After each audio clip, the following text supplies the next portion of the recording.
question for today, guys. Today's daily debate question brought to you by the MMA Junkie radio team. Are you happy about Israel Adesanya being booked against Anderson Silva at UFC 234? Yes or no is the answers that we asked of the audience, but I'd like you guys to expand. Dan, Tom, you take this one first. Listen, I understand this is the circle of life, but do we always have to celebrate it so much? I mean, aren't these guys going to get old and fade off on our own? Heck, we were just reminded of it, not to timestamp this too much, we were reminded of that fact this last weekend, that the legends do go somewhere eventually, and it's not the best place when we get to see them inside the ring. Now, Anderson Silva can still win fights. He's still crafty. I'm not trying to over-dramatize it by any means there. He can still win this fight. I don't think that is that crazy. I think we've seen crazier things in MMA for certain, but I don't dig this, man. Especially, I get it, like, oh, the old versus new, and it sounds like Adesanya is excited about it, which he's going to have to be. You got to be careful. You can't get into you can't be too fanboy and too respectful. Anderson Silva will take your lunch money in there, but am I excited about it? No, I'm not excited about it. I'm doing the math. I think I know where the probability of that fight heads, and we see it all too much. Do we really have to? See it at this level against one of the best up-and-coming guys? I don't know about that.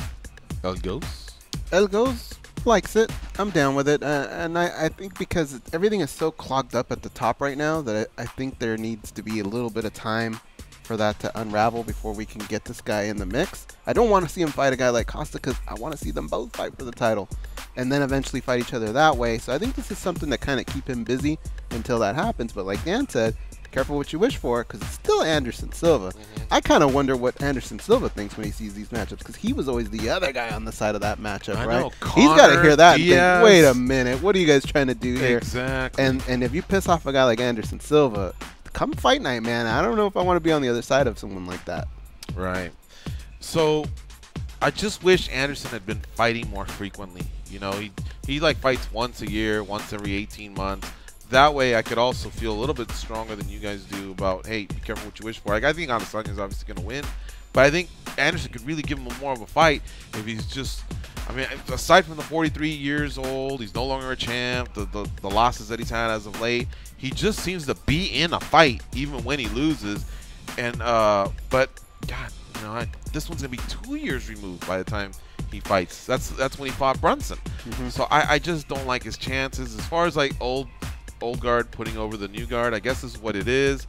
I know I'm all over the place here, but I also was I guess it kind of worked out, but I like these cards that have insurance. Is Adesanya also insurance? If something falls apart at the top, he gets elevated. Silva just gets a check. Hey, thanks for training. Be on your way or what? Or we still get a Jacare announcement coming out. I don't know, man, but I'll take it. That's what they want, is a yes or no, and I'll take it, so I'm under yes. But just just a retort here, I mean, since it is a debate, that's the crazy thing. We're talking about keeping Adesanya busy. We're talking about insurance for the middleweight title, promotion, Adesanya, middleweight title, keeping busy his schedule. We just named 4 things that don't have to do with one of the greatest pound-for-pound fighters that we should be respecting, god dang it. So that is why that's why I kind of find it ironic. We're talking about all these things, and none of them have to do with Anderson Silva. He's definitely the B-side here. That is a crazy time. Not only does he deserve your respect, but when you think about it, who's another guy like Adesanya that came out of nowhere, showed promise, right? Can you guys think of a heavyweight? Francis Ngannou. And then what happened to him, right? You never know, George. I'm telling you, this could be the guy that does that to Israel, and all of a sudden we're all thinking, oh, man. But that was Stipe in his prime that did it to him. It's still, though, man. Still, it's a tough guy. Anderson Silva's a tough man. He is. Every time he loses a fight, most of us are saying he beat himself in that one. But had Anderson just fought 6 months ago, win or lose, wouldn't you feel better about it? Like, he's in camp. I mean, that's a lot of rust to shake off, against a guy that's just it'll be fun come fight night. When you hear that music, it'll be fun. Yeah. All right, here's how the voting came in. 1,157 came in. 65% said yes. 35% said no. So that sounds about 700 yeses and 350 no's, or I don't know. Don't call me on the math. but a good sample size of hardcore MMA fans sharing their feelings. We appreciate that, Junkie Nation. That's the daily debate brought to you by the MMA Junkie radio team.